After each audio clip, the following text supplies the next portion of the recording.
On le voit. Bonjour à tous. Bonjour à tous. Donc, nous sommes là pour une journée importante dans la vie d'une chercheuse et dans la vie de l'université aussi, pour une soutenance de doctorat, donc de la thèse de Margot Cruzo, qui porte sur la permaculture et les déchets plastiques, de l'analyse des pratiques à la proposition de solutions plus durables. Et donc, nous avons un jury qui est majoritairement en distanciel cette fois-ci, ce n'est pas toujours le cas, mais tout le monde est là, donc on est rassuré. Ce jury m'a donc nommé président de ce jury, et je vais les présenter actuellement. Donc, nous avons Monsieur François Galgani, qui est cadre de recherche HDR au Centre Ifremer du Pacifique de l'UMR EIO, et qui est un spécialiste d'écotoxicologie et puis des macrodéchets. Moi-même. Bonjour à tous. Ouais. Merci François. Moi-même, Frédéric Olivier, professeur au Muséum national d'histoire naturelle, spécialiste de l'écologie benthique, donc tout ce qui concerne le benthos, et de l'écologie larvaire particulièrement. Le docteur Marie-Jo Le Guen, qui est cadre de recherche chez Sion, et donc qui a un doctorat en Mechanical Engineering, spécialisé dans la chimie des matériaux. Madame Hélène Ray-Valette, qui est maître de conférence HDR à l'Université de Montpellier et qui est spécialiste en économie. La professeure Magali Baudrimont de l'Université de Bordeaux et de l'UMR EPOC, et qui est spécialisée en écotoxicologie. Nous avons à décliner, nous avons reçu des nouvelles, des nouvelles très positives sur mon collègue Régent Tremblay, qui ne peut pas être là actuellement pour des raisons de santé, et on aura une petite lettre qui permettra un petit peu de donner son avis et puis quelques questions. Voilà.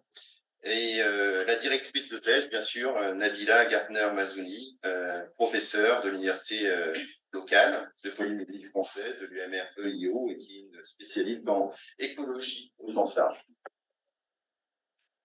Donc, ce que je te propose, Margot, c'est de présenter les résultats de ta thèse en environ 45 minutes. Et puis après, à l'issue de cette présentation, nous ouvrirons une période de discussion. Voilà. Très bien. Donc, bonjour à tous. Je m'appelle Margot Cruzo et comme l'a dit Monsieur Olivier, donc je suis ici pour soutenir ma thèse qui s'intitule Permaculture et déchets plastiques, de l'analyse des pratiques à la proposition de solutions plus durables.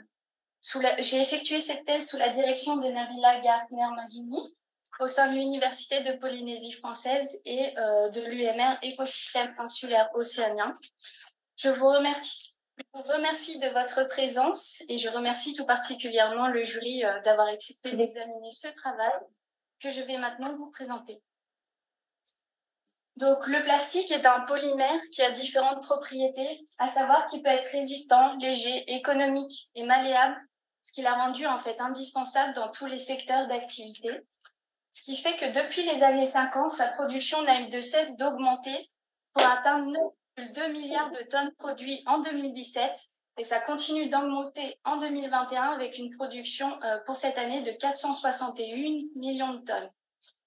Donc ce plastique, il peut avoir différentes origines, il peut être pétrosourcé, donc issu de la raffinerie du pétrole, mais aussi biosourcé, donc issu de la biomasse naturelle et renouvelable. Néanmoins, un second critère va pouvoir le différencier, c'est sa dégradation. Donc le plastique, il va tout le temps se dégrader de la même manière. Il va d'abord y avoir une phase dite de dégradation abiotique, donc associée à des facteurs externes, donc comme par exemple le rayonnement UV, la houle, qui va fragiliser le polymère, puis tendre à sa fragmentation. Ces fragments, ils peuvent être de différentes tailles, donc macro jusqu'à nano. Et va s'en suivre une phase de dégradation dite de biodégradation, donc associée à l'action de micro-organismes, qui d'ailleurs peut intervenir dès le début de cette dégradation des plastiques, mais qui va tendre à faire une décomposition finale qui va donner du dioxyde de carbone, de l'eau et de la biomasse associée à ces micro-organismes. Donc en fait, la principale différence, ça va être la vitesse à laquelle cette décomposition se passe. C'est-à-dire qu'un plastique dit non biodégradable, comme cette bouteille en polyéthylène, donc elle a montré une durée de demi-vie de plus de 2500 ans, c'est-à-dire qu'elle met plus de 2500 ans pour se décomposer de moitié. À l'inverse, un plastique dit biodégradable, l'acide polylactique, dans des conditions bien particulières, va mettre environ 73 jours, donc pour une bouteille également, pour se dégrader totalement. Donc on voit qu'il y a une vraie différence d'échelle de temps. Mais ce n'est pas la seule différence, étant donné qu'un plastique biodégradable, quand il va se dégrader, il ne va pas produire d'intermédiaires chimiques qui peuvent être nocifs pour l'environnement. Ainsi, nous avons 4 types de plastiques, donc notamment des plastiques biosourcés et ou biodégradables, qui sont en fait regroupés sous l'appellation de biopolymères ou biomatériaux. Donc, vous les voyez ici en bleu et en vert. Et tous les autres sont des plastiques conventionnels, donc non biodégradables et fossiles. Et en fait, ils représentent plus de 99% des plastiques qui ont été produits, c'est-à-dire que plus de 99% des plastiques produits vont perdurer jusqu'à plusieurs milliers d'années dans l'environnement. Et ça implique la production de déchets qui vont être extrêmement persistants. Donc, au cours de cette présentation, lorsqu'on parlera de déchets plastiques, on parle d'un plastique qui a perdu son utilité première, donc qui est devenu inutile, et pas forcément uniquement d'un plastique abîmé, par exemple. Et selon Geyer, plus de 70% des plastiques produits de 1950 à 2017 seraient d'ores et déjà devenus des déchets. Donc en 2019, ça représenterait une quantité de 353 millions de tonnes. Et comment est-ce qu'ils vont être gérés, ces plastiques? Et bien, dans le monde, il y a plusieurs modes de gestion. Donc, ils vont être majoritairement à 46% mis dans des décharges qui sont contrôlées, 17% incinérés et 15% recyclés. Mais ça fait seulement 78% des déchets. Et en fait, tout le reste va être constitué de déchets qui sont mal gérés. Donc, c'est-à-dire que ces déchets mal gérés, ils peuvent être mis dans des dépotoirs qui ne sont pas contrôlés, ils peuvent être brûlés à l'air libre ou déposés volontairement dans l'environnement. Et au global, on estime que 6,2% des déchets plastiques produits partiraient dans l'environnement. Donc, ça représente environ 22 millions de tonnes et avec pour destination finale, sur le long terme, les océans, selon certains scientifiques. Donc ça, forcément, ça a engendré une forte préoccupation de la part de la communauté scientifique. En effet, quand on tape, par exemple, sur Google Scholar Plastic Impact and Environment, on a plus de 4 millions de résultats. Donc, je ne vais pas forcément rentrer de manière exhaustive dans toutes les conséquences. Néanmoins, on peut les catégoriser selon 2 catégories, pardon. Donc, des catégories directes, donc avec un impact physique, donc notamment l'enchevêtrement ou l'ingestion des plastiques qui va pouvoir induire des effets physiques sur les aliments nocifs, mais aussi des effets indirects comme notamment associés à la composition chimique du matériau via l'adjonction d'additifs qui peuvent être nocifs, mais aussi le fait que ce soit de potentiels vecteurs, donc de pathogènes, voire qu'ils absorbent des polluants naturellement présents dans l'environnement. En résumé, on a donc notre plastique et ses fragments qui va échanger avec l'environnement des molécules potentiellement toxiques. Et donc, lorsqu'un animal va l'ingérer, ça va avoir des conséquences qui peuvent être nocives, donc reprotoxiques, cytotoxiques, etc., et mettre en danger ces populations. Mais c'est encore plus le cas pour les organismes dits filtreurs suspensivores, donc comme les bivalves et l'huile perlière à laquelle on va s'intéresser aujourd'hui, qui vont ingérer involontairement donc les macros et nanoparticules qui peuvent être dans leur gamme de taille, mais aussi surtout les molécules qui sont présentes dans l'environnement et qui auront été relarguées. Donc ça, la communauté scientifique a notamment montré que ça pouvait induire une baisse de l'assimilation, donc de la croissance, à terme de la survie. Globalement, on peut donc dire que le plastique et ses déchets vont mettre les écosystèmes marins en danger. Or, il y a des communautés qui vont dépendre directement de ces écosystèmes marins, donc notamment les milieux insulaires. Donc pour eux, les écosystèmes marins, c'est une source de sécurité alimentaire, mais aussi une source de sécurité économique, comme par exemple avec le tourisme. Et ils vont donc subir la pollution océanique et ses conséquences. Néanmoins, ils vont aussi générer de la pollution plastique, donc notamment de par l'évolution des modes de consommation, ils consomment de plus en plus de plastique, comme partout dans le monde, mais aussi via des industries spécifiques donc comme l'aquaculture qui peut être importante dans ces milieux. Donc l'aquaculture, en effet, c'est une source de déchets plastiques avérée. Donc à savoir que pour ces structures d'élevage, du fait des propriétés du plastique, elle va utiliser essentiellement du plastique, ce qui conduit à la production de déchets et notamment des déchets marins. Donc Le Breton et al. Ont montré que 1,3% des déchets du GIR du Pacifique Nord, donc une zone d'accumulation particulière des plastiques, seraient issus de l'aquaculture. Ça correspond à peu près au 1% des déchets plastiques marins mondiaux qui proviendraient de l'aquaculture selon le CDE en 2023. Donc, il est essentiel de bien gérer ces déchets, tout particulièrement de l'aquaculture, entre autres. Et ça va être particulièrement difficile dans les milieux insulaires qui ont souvent des capacités de gestion limitées. En effet, cette carte, elle vous présente la Polynésie française. Donc, avec en jaune les îles et atolls de la Polynésie française, ces 5 archipels, apposés sur la surface de l'Europe qui correspond en fait à sa surface maritime. Donc, on remarque tout d'abord qu'elles sont dispersées et isolées et qu'il y a peu d'espace terrestre. Pour vous donner une idée, c'est 4000 km² d'espace terrestre environ, contre 5 millions de surface maritime. Donc, on a un vrai ratio différent. Et ça va impliquer plusieurs choses au niveau de la gestion des déchets. Soit qu'il faut un centre de traitement par île ou par atoll, soit qu'il va falloir rapatrier tous ces déchets vers des centres de traitement. Et donc, ça implique des coûts prohibitifs, souvent pour certaines îles qui ont notamment des ressources financières limitées. Par conséquent, on a des systèmes de gestion des déchets qui vont être inaccessibles ou insuffisants, ce qui engendre de la pollution, et il est donc essentiel d'agir sur les sources de ces déchets. Donc, en Polynésie française, la perliculture est une activité essentielle. Donc, c'est l'élevage de Pinctada margaritifera dans l'objectif de cueillir des produits perliers.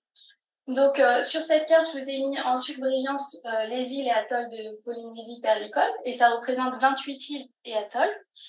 Et majoritairement, elles sont localisées dans les Tuamotu et au Gambie. Mais surtout, ce qui va être important, c'est que c'est la deuxième ressource économique du pays, mais aussi une source majeure d'emploi. Donc, elle a une importance socio-économique particulière. Donc, comme je vous le disais, c'est l'élevage de Pinctada margaritifera, qui est un bivalve suspensivore qui va avoir une partie de sa vie en milieu pélagique durant son développement larvaire, c'est-à-dire en eau libre, puis qui va venir se fixer pour le reste de son développement et donc être en vie benthique. C'est à peu près à cette période que va débuter la perliculture, donc avec notamment l'étape de collectage. Donc ici on l'appelle collectage, mais captage d'huîtres perlières, c'est-à-dire que les perliculteurs vont immerger des supports sur lesquels vont venir se fixer naturellement les larves d'huîtres perlières. Donc cette période, elle va durer environ 12 mois. Puis, l'huître va rentrer en phase de grossissement, donc l'étape de grossissement pour atteindre une taille dite greffable. Là, elle va être greffée avec un nucléus et un greffon, puis remise en élevage durant plus de 18 mois pour obtenir des produits perliers. Néanmoins, comme les autres types d'aquaculture, le problème, c'est que tout le matériel qui est utilisé, c'est du matériel en plastique. Et donc, ça a engendré une forte préoccupation de la part des autorités locales et des communautés scientifiques, sachant que les déchets plastiques en Polynésie, ils peuvent être gérés de différentes manières. Donc, ils peuvent être réutilisés, recyclés, mis dans des décharges contrôlées ou éventuellement, malheureusement, ils peuvent également subir une mauvaise gestion. Donc, les travaux à l'heure actuelle ont porté sur les stocks historiques de ces déchets, donc notamment l'étude des gisements qui sont immergés, mais aussi sur qu'est-ce qui peut être recyclé et comment, et sur les conséquences de ces déchets et plastiques, donc que ce soit en termes de contamination des milieux, mais aussi en termes d'impact sur les organismes d'intérêt, donc notamment en conditions de laboratoire contrôlées. Néanmoins, encore aucune étude n'a porté sur les flux de déchets qui sont générés. Donc, cette thèse se propose non seulement de les quantifier, mais aussi éventuellement de réduire les déchets qui sont associés à ces conséquences éventuellement néfastes.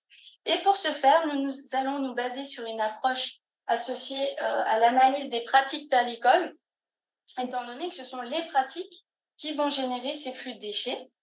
mais aussi à de nouvelles pratiques, étant donné que ce sont elles qui peuvent aussi réduire les flux de déchets. Dans ce cadre, ma thèse, elle va avoir pour hypothèse que l'évolution des pratiques des perliculteurs peut être une solution pour réduire à la source les déchets plastiques produits. Et donc, nous nous proposons de caractériser et quantifier les flux de déchets plastiques générés, mais aussi en parallèle d'explorer des solutions matérielles alternatives pour justement réduire ces flux. Donc, je vais d'abord vous parler de la quantification des flux. Donc, pour ce faire, nous avons sélectionné 3 sites d'études, 2 atolls des Tuamotu et une île au Gambier, étant donné que ce sont des sites majeurs de la perliculture. Donc, le premier atoll, c'est Takakoto, c'est un atoll dit producteur d'huîtres perlières, c'est-à-dire que les perliculteurs vont essentiellement pratiquer l'activité de collectage. Arutua, lui, est un atoll producteur de produits perliers, c'est-à-dire qu'il va essentiellement pratiquer l'étape de grossissement et d'élevage dans l'objectif de tenir cette fois-ci des perles. Et enfin, la dernière île, c'est Mangareva, donc l'île des Gambiers, qui là est un site mixte, c'est-à-dire qu'on va retrouver aussi bien des gens qui pratiquent des perliculteurs qui pratiquent le collectage que le grossissement et l'élevage. Donc, outre le fait que ces sites soient très contrastés en termes d'activité, ce qui était intéressant, c'est qu'ils représentent ensemble 37% de l'activité perlicole totale. Donc, nous avons réalisé des enquêtes auprès des perliculteurs selon un échantillonnage aléatoire simple en nous basant sur la base de données de la Direction des ressources marines. Donc, en fait, cette base de données, elle va recenser tous les perliculteurs et les autorisations qui leur sont délivrées pour pratiquer leur activité. À partir de là, on s'est intéressé à leur technique de production, le matériel qu'ils utilisaient, mais aussi le devenir actuel de leurs déchets et leur perception environnementale, notamment de leur empreinte. Donc, cela a représenté un effort d'échantillonnage de 16% à 38% en fonction des sites étudiés, ce qui représente un total de 70 perliculteurs enquêtés. En ce qui concerne l'estimation des flux de déchets plastiques, en général, il faut partir d'hypothèses. Donc, il faut savoir que la perliculture, c'est une aquaculture de type filière en suspension, c'est-à-dire qu'on va avoir une structure mise dans les lagons, donc une ligne d'élevage, sur lequel du matériel de production va être installé en suspension. Et ce dont on s'est aperçu durant nos enquêtes, c'est que la durée de vie différait en fonction de l'utilisation du matériel. Donc, c'est-à-dire si on utilise une corde pour la structure ou la même corde pour du matériel de production, il ne va pas avoir la même durée de vie. Et donc ça nous a obligés à faire des catégories de matériel, donc structure, production, mais aussi protection, étant donné qu'il y a du matériel spécifique à la protection. En plus de ça, nous nous sommes aperçus que les pratiques différaient en fonction de l'étape d'élevage. Nous avons donc réalisé une estimation par étape. Et enfin, nous avons également déterminé que plusieurs pratiques vont être utilisées pour une seule et même étape, et nous avons donc dû estimer un ratio de lignes utilisées par chaque pratique. L'ensemble de ces éléments nous a permis au final de déterminer, a été pris en compte évidemment dans nos calculs, et nous a permis d'estimer un flux de déchets plastiques potentiellement générés. Donc ce calcul, il se base en fait sur la masse de matériel qui est utilisée par rapport à la durée de vie de ce matériel. C'est pour ça qu'on parle de déchets potentiels, en estimant une perte de matériel sur la base de nos échanges avec les perliculteurs. À partir de la moyenne de notre échantillon, nous avons pu réaliser une inférence à l'échelle du site étudié, puis nous avons pu extrapoler à l'échelle de la Polynésie française. Et là encore, pour ce faire, nous nous sommes basés sur la fameuse base de données de la Direction des ressources marines qui recense les autorisations qui sont délivrées, et notamment sur ces autorisations. Donc, il faut savoir que c'est une méthodologie innovante dans le sens où c'est nous qui l'avons entièrement élaborée, étant donné qu'aucune étude ne portait sur les flux de déchets générés par une aquaculture de type multipratique. Donc, nous avons déterminé qu'il y avait une grande diversité de pratiques, en tout cas, on l'a confirmé, mais surtout, ce qu'on a montré, c'est que c'était entre sites, donc, et ça serait associé à des caractéristiques environnementales qui sont différentes, notamment. Donc, par exemple, s'il y a présence de prédation, ou en fonction de la profondeur du lagon, les perliculteurs n'utilisent pas forcément la même quantité de matériel, mais aussi ça va dépendre du type d'activité, donc s'il est producteur d'huîtres perlières ou producteur de produits perliers. De la même manière, Nous avons également déterminé qu'entre perliculteurs, il y avait également des différences, y compris au sein d'un même site. Et ça serait plutôt associé cette fois-ci à des facteurs personnels. Donc, par exemple, la tradition familiale, étant donné qu'il y a beaucoup de fermes familiales, mais aussi l'observation de ce que les autres peuvent faire dans l'atoll. Et ça, c'est important parce que ça va directement influencer le changement de pratique. Et c'est donc quelque chose à prendre en compte quand on pense à un changement de pratique. En termes de flux de déchets plastiques potentiels, donc ce graphique qui vous présente le total par site, et évidemment, on va retrouver cette diversité entre sites dans les déchets produits. Donc, notamment avec Mangareva, qui va être le plus gros producteur de déchets, et Takapoto, le plus petit. Néanmoins, si on les compare à la part de l'activité perlicole totale qu'ils représentent, en fait, avec ces 9%, ça va être Arutwa qui va produire le plus de déchets. Et ça, on peut le retrouver en réalisant une analyse par ligne de production. Donc, les lignes de production de 200 mètres, ce sont des longueurs standards. Et en fait, en termes de grossissement et d'élevage, on voit que Arutwa et Mangareva ont échangé leur place. Et donc, les perliculteurs d'Arutwa vont bien générer plus de déchets à l'échelle de la ligne que Mangareva. Et ça, c'est associé à leur pratique directement. Donc, en effet, on a déterminé que certaines pratiques vont induire plus de déchets. L'utilisation du collecteur ombrière, notamment, qui est le support de collecte des naissains d'huile perlière, du fait de sa faible durée de vie, va induire 1,2 fois plus de déchets de production que le reste de matériel de production. Par ailleurs, nous avons pu extrapoler à l'échelle de la Polynésie que 1603 tonnes de déchets plastiques pouvaient être potentiellement générés chaque année, ce qui représente tout de même des quantités particulièrement préoccupantes dont il est nécessaire de s'intéresser au devenu. Et en ce sens, donc nous avons déterminé que si une part de 22% du matériel était réutilisé, eh bien en fait, tout le reste était soit en majorité brûlé, mis dans des dépotoirs, enfouis, immergés, stockés, que des pratiques qui peuvent être néfastes pour l'environnement. Selon Azari et al., notamment, tous les déchets qui sont mis dans les dépotoirs enfouis, immergés volontairement ici, ont été définis comme des déchets qui risquaient de finir dans l'océan. Et dans notre étude, ça représenterait 46% de ces déchets, ce qui correspond tout de même à 737 tonnes par an qui pourraient partir dans les lagunes et l'océan. Donc, on s'est également intéressé à la perception de leur empreinte environnementale et pour ce faire, nous avons posé des questions sur est-ce qu'ils considèrent que la perliculture a un impact, est-ce qu'ils réutilisent leur matériel, est-ce qu'ils respectent leurs autorisations qui sont délivrées par le gouvernement. Et on a assimilé ça à un degré de préoccupation environnementale et nous avons notamment déterminé que près de 22% présentaient une forte préoccupation, 40% une légère préoccupation environnementale, mais surtout que chez 38%, il y avait clairement une absence de préoccupation. Et ces 38%, ça peut être aussi bien une part volontaire, c'est-à-dire qu'ils ont conscience de l'impact de la perliculture sur l'environnement, qu'une part involontaire. Donc, il y a 22% de la population qui considère que la perliculture n'a aucun impact sur l'environnement. Il est donc particulièrement nécessaire de sensibiliser la population, mais aussi de faire évoluer les pratiques pour réduire la production de déchets, étant donné qu'il y a des gens qui vont volontairement adopter des pratiques peu vertueuses, et ça peut être favorisé par la recherche de solutions alternatives.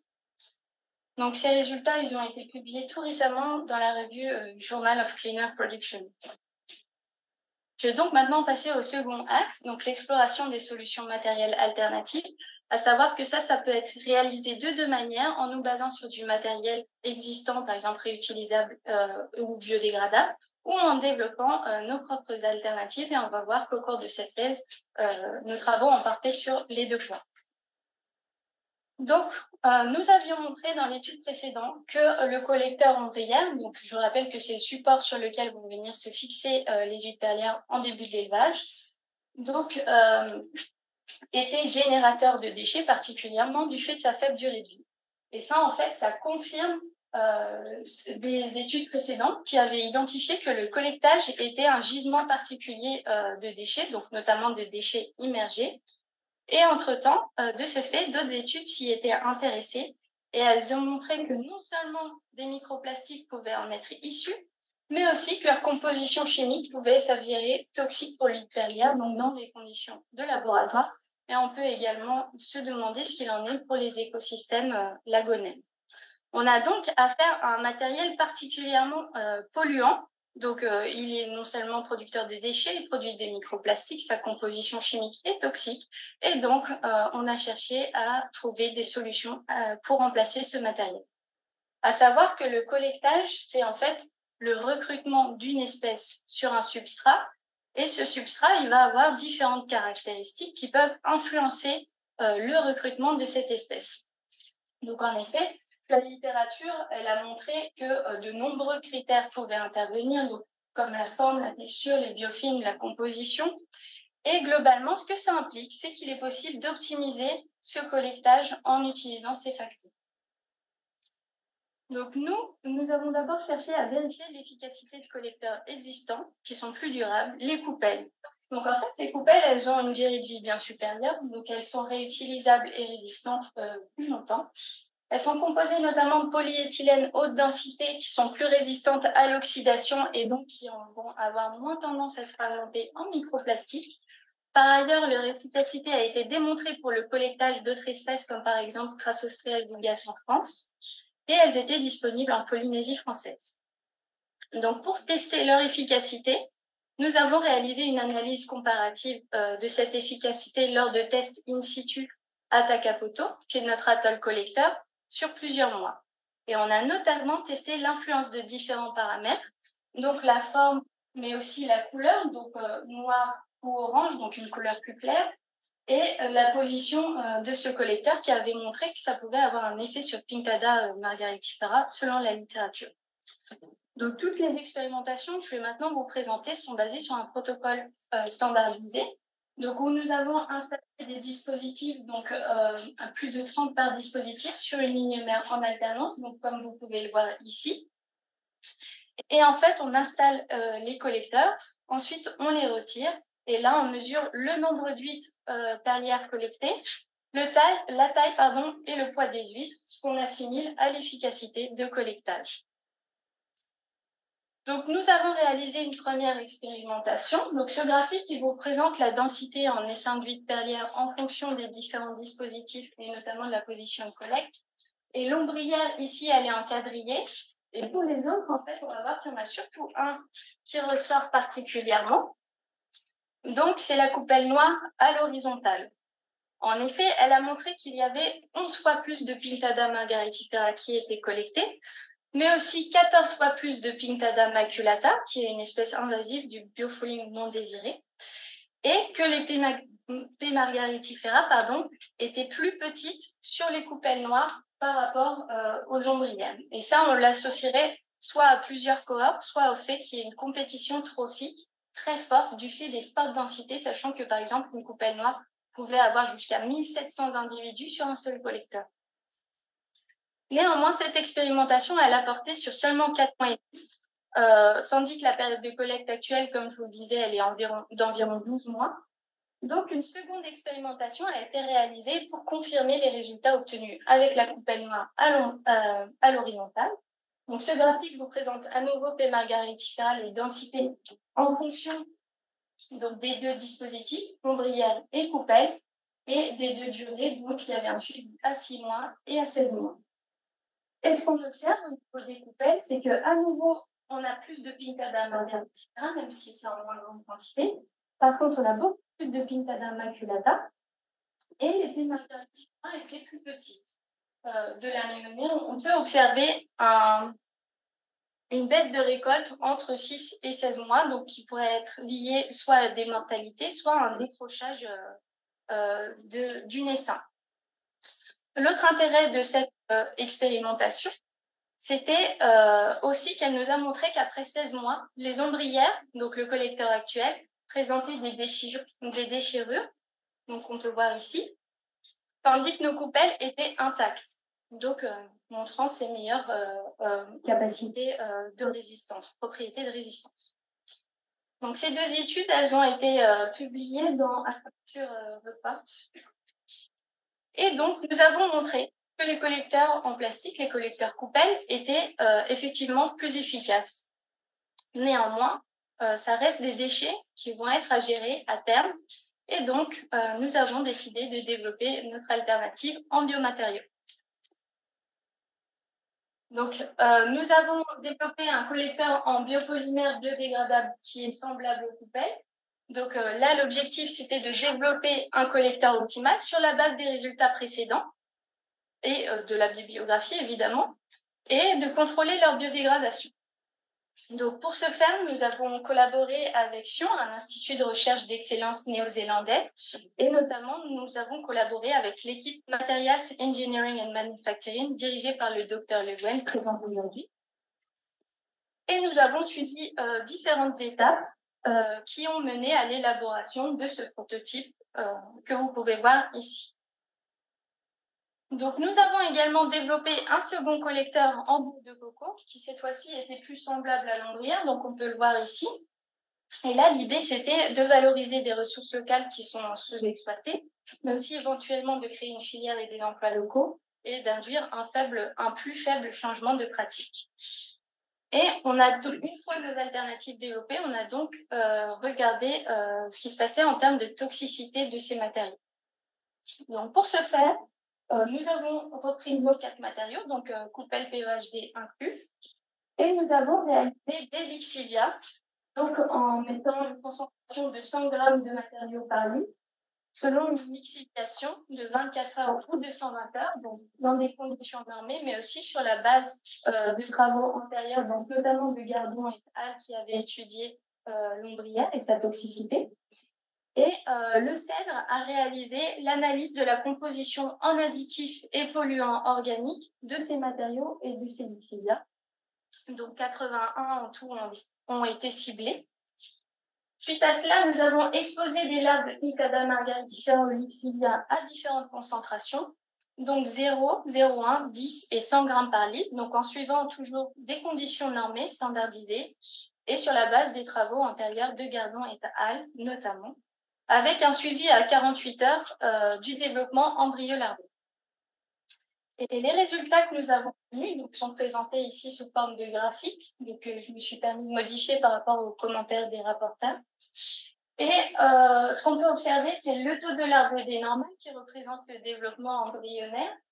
Et en fonction des deux lixiviations, donc 24 heures et 120 heures, 24 heures pardon, et 120 heures, mais aussi des concentrations d'exposition, donc 0, 0,1, 10 et 100 grammes par litre, et en fonction des matériaux, donc en gris l'ombrière, en bleu la coupelle, en vert le biomatériau et en marron la coco.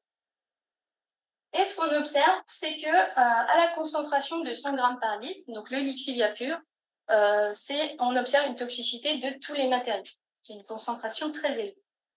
À la concentration de 10 grammes par litre, donc indépendamment de la durée de lixiviation, on va avoir une coco qui est toxique.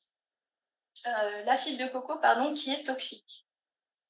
Par ailleurs, on remarque également que et l'ombrière au lixivia 24 heures et la coupelle à 120 heures vont présenter une toxicité toujours à cette concentration de 10 grammes par litre. En revanche, on n'observe aucune toxicité pour notre biomatériau à cette concentration. Enfin, à la concentration de 0,1 g par litre, qui serait celle qui se rapproche le plus de l'environnement selon nos calculs qui se situerait autour de 10-4 g par litre, aucun matériau n'est toxique.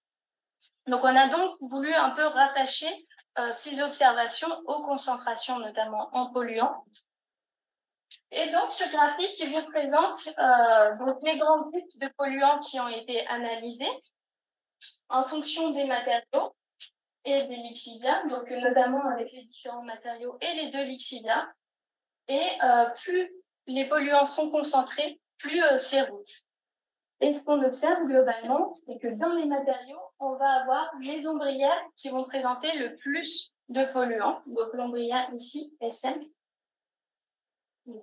Voilà. Par contre, dans les lixivias, c'est la coco qui va présenter une plus forte concentration, même au total, de polluants, et notamment associée à une très forte concentration en phtalate. De la même manière, les ombrières vont contenir une quantité supérieure de plusieurs polluants, donc APOS, c'est pour additifs et polluants organiques. On voit qu'elles sont globalement assez jaunes et orangées. Et enfin, plus globalement, on constate que les coupelles ainsi que les biomatériaux vont présenter moins de polluants, donc moins concentrés, et surtout notre biomatériau qui est le moins concentré de tous. Donc globalement, si on peut résumer ces résultats de toxicité, on observerait un gradient de toxicité entre nos matériaux avec l'ombrière et la coupelle et la coco qui semblent avoir une toxicité assez similaire. Elles ont toutes les deux montré des toxicités à des grammes par litre et des fortes concentrations en polluants. La coupelle PEHD qui présente de moins de concentration en polluants. Et enfin, notre biomatériau qui, là, présente moins de toxicité et moins de polluants. On s'est donc intéressé à l'efficacité ensuite de ces collecteurs parce que c'est ce pourquoi nous voulons les développer. Donc, nous avons réalisé à nouveau une analyse comparative in situ des prototypes en biomatériaux selon le protocole que je vous ai présenté précédemment. Et cette fois-ci, nous avons comparé l'efficacité selon deux expériences séparées. Donc, ces deux expériences séparées, c'était simplement parce que nous ne les avons pas développées en même temps. Donc, on a une expérience qui concerne les biopolymères et une expérience concernant les collecteurs en coco. Et à chaque fois, on les a comparés à l'ombrière, mais aussi au PHD qui était une seconde alternative. Et de la même manière, nous avons regardé leur dégradation dans l'eau.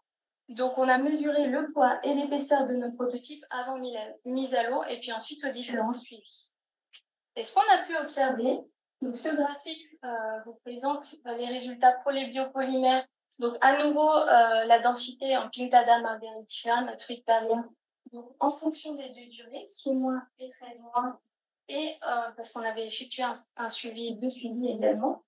Et en fonction des matériaux, donc l'ombrière en gris, la coupelle en noir et le biomatériau en vert. Et ce qu'on observe, c'est que le biomatériau, il a mieux collecté que l'ombrière, significativement mieux, mais aussi que la coupelle, donc ici, à 6 mois, significativement. De la même manière, quand on regarde l'épée maculata, notre espèce invasive sur le biomatériau, on observe qu'il y a toujours plus de P. maculata que l'ombrière, donc x19. En revanche, le résultat intéressant, c'est que par rapport à la coupelle, la quantité récoltée était divisée par 2. On aurait donc un matériau qui serait plus sélectif que la coupelle. Néanmoins, ces photos, elles vous présentent l'état des collecteurs, donc à T0, à 6 mois et à 13 mois, et on observe une forte dégradation. Donc, notamment un délaminage de nos prototypes, donc comme si ça se déroulait. Et ça, on l'associerait plutôt à la méthode utilisée de production, donc la méthode d'impression 3D. Étant donné que lorsqu'on regarde les mesures de dégradation des prototypes en utilisation, donc ici, vous avez la perte de poids sur 13 mois, ici la perte d'épaisseur avec les coupelles en plastique en noir qui servent de témoins négatifs, on va dire. On observe une forte perte de poids de 22% pour notre biomatériau. En revanche, quand on regarde son épaisseur, elle varie de seulement 2%, ce qui n'est pas différent d'ailleurs de la coupelle en plastique, et ce serait donc plutôt associé à un biais de Mann. Et donc ça nous permet de dire que ce ne serait pas forcément notre biomatériau qui est en cause, parce que normalement, il serait censé perdre de l'épaisseur également, mais bien la méthode de production. Par ailleurs, ces photos vous présentent l'état des collecteurs coco après 7 mois. Donc, avec l'ombrière, les coupelles, les différents dispositifs testés, en fait, ils ont subi une très forte dégradation, ce qui nous a obligés à mettre fin au test après 7 mois. Donc, pour conclure sur cette partie, on a donc démontré que nos biomatériaux en biopolymères étaient moins toxiques, mais aussi plus efficaces, ce qui a donné lieu tout récemment avec un brevet européen déposé, donc un co-dépôt, donc avec l'université, l'EPI et Sion. Mais néanmoins, il reste à consolider. Donc en termes de discussion et perspective, si l'on reprend notre schéma de départ, donc nous cherchons à quantifier les flux et à les réduire. Donc nous avons pu quantifier les flux. avec 1603 tonnes de déchets plastiques par an qui pourraient être produits pour la Polynésie française, donc pour l'activité agricole totale. Lorsqu'on compare ces données à la littérature, donc déjà, il faut savoir qu'il y a seulement 2 études qui ont porté sur l'estimation des flux de déchets générés par l'aquaculture. Néanmoins, c'est 2 aquacultures, 2 bivales. Et ce qu'on observe, donc Tiane et France Agrimer, et ce qu'on observe, c'est que lorsqu'on ramène nos quantités de déchets générés à l'hectare, en fait, on va avoir une production en Polynésie assez moyenne par rapport à d'autres aquacultures, voire bien moindre si l'on compare à la mer de Maui, l'ostréiculture en mer de Maui, donc avec 2,10 tonnes par an par hectare. Néanmoins, j'aimerais préciser que notre estimation est probablement une sous-estimation, étant donné qu'on a déterminé qu'il y avait des écarts entre la réalité terrain et les autorisations qui étaient délivrées, donc avec une sur- ou une sous-production. Donc difficilement quantifiable précisément et donc pas facile à intégrer à nos estimations. Et de la même manière, des pratiques illégales nous ont été rapportées, donc notamment des pratiques qui allaient générer beaucoup de déchets, mais difficilement quantifiables également de manière précise. Nous pourrions préciser nos estimations via l'utilisation d'outils, donc notamment de drones sous-marins, qui permettent en fait de cartographier les lagons et ça nous permettrait de déterminer le nombre de lignes qui sont utilisées plus précisément, étant donné qu'on se base là-dessus pour faire nos calculs. Néanmoins, la préoccupation principale va porter sur la gestion de ces déchets, étant donné qu'on a montré que 78% des déchets étaient mal gérés, sachant que les déchets qui vont être réutilisés finiront probablement mal gérés également. Donc, faute d'un système de gestion adapté, en effet, 46% risquent de finir dans l'océan, ce qui représente quand même 737 tonnes annuelles. Et Azari et al. S'étaient également intéressés à la Polynésie de manière plus globale et ils ont montré que 6747 tonnes par an de déchets plastiques risquaient de finir dans l'océan hors perliculture en Polynésie. Et donc, lorsqu'on rajoute les déchets issus de la perliculture, ça ferait une augmentation de 11%, ce qui est quand même bien différent des 1% des déchets qui seraient marins mondiaux, qui seraient issus de l'aquaculture. Cela démontre donc qu'il est nécessaire, c'est une priorité même, non seulement d'améliorer la gestion des déchets et de développer des systèmes de traitement, mais aussi de quantifier les déchets plastiques issus de l'aquaculture, et on a vu que c'était encore très peu fait à l'heure actuelle. Nous avons également identifié qu'il y avait un manque de sensibilisation dans la population concernée étudiée, mais aussi un manque de considération volontaire, donc avec des pratiques peu vertueuses volontaires. Et dans ce cadre, pour améliorer la gestion des déchets, nous proposons notamment de sensibiliser la population, donc via des actions de communication, mais aussi de contrôler mieux les pratiques, étant donné qu'on a observé des écarts entre la réalité terrain et les autorisations, mais aussi des pratiques illégales.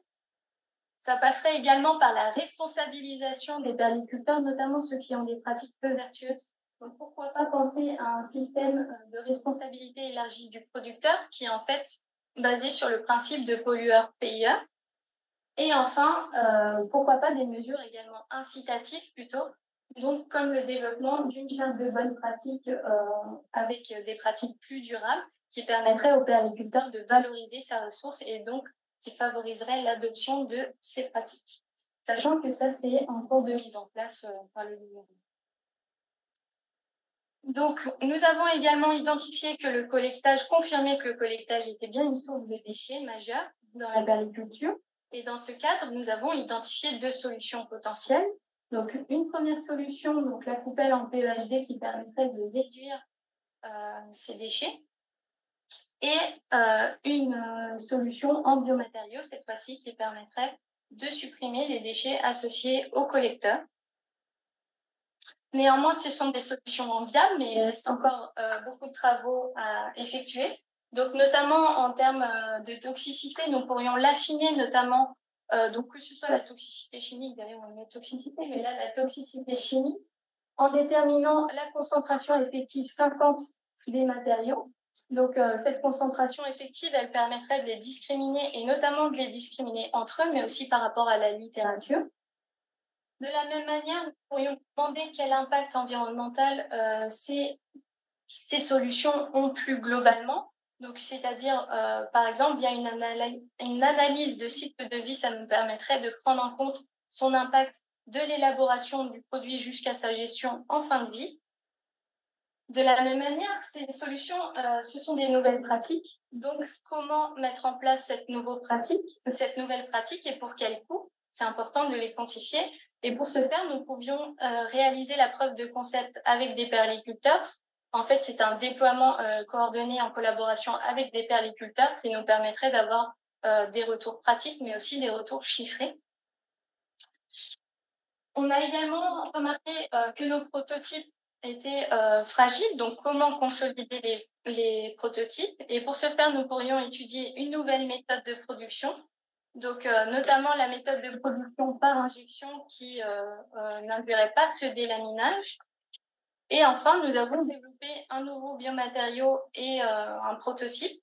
Et en ce sens, il s'agirait de le caractériser, donc notamment d'étudier sa biodégradation, donc via des tests standardisés ou des analyses au microscope électronique à balayage, mais aussi d'étudier leurs propriétés physiques et mécaniques, notamment de résistance thermale, etc. Et ça, c'est ce que nous sommes en train de faire actuellement dans le cadre du projet BioPlates qui a d'ores et déjà débuté. Néanmoins, d'autres pistes sont encore à explorer, notamment le recrutement variable que nous avons observé. Donc, on a vu que les collecteurs coupelles, ils pouvaient moins bien collecter d'un moment à un autre, qu'il y avait parfois beaucoup de Pimmaculata par rapport au Pinctada margaritifera, que notre matériau semblait plus sélectif. Donc, en fait, qu'est-ce qui influence sur le recrutement des deux espèces et comment l'optimiser surtout? Donc, nous, on a essentiellement travaillé sur le substrat, mais en fait, il y aurait plein de manières de l'optimiser. Et ça peut être fait via l'étude du déterminisme du recrutement. Donc, c'est tout ce qui va influencer le recrutement, que ce soit de Pinctada margaritifera, mais aussi de Pinctada maculata, qui est l'espèce invasive, par exemple, pour la prévenir.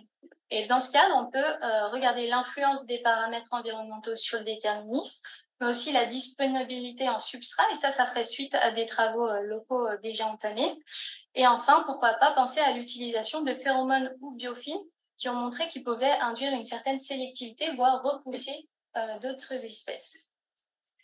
Donc, je conclurai ces perspectives en disant qu'il y a encore beaucoup d'autres matériaux à recycler et à remplacer, sachant que nous avions identifié différentes pratiques et matériaux polluants. Donc, en termes de retombées majeures de cette thèse, donc, c'est d'abord une thèse qui a permis d'offrir des opportunités concrètes pour améliorer les stratégies de gestion des déchets, donc notamment des outils, que ce soit en identifiant des pratiques polluantes, des écarts entre la réalité terrain et les autorisations, ou même en quantifiant les flux de déchets.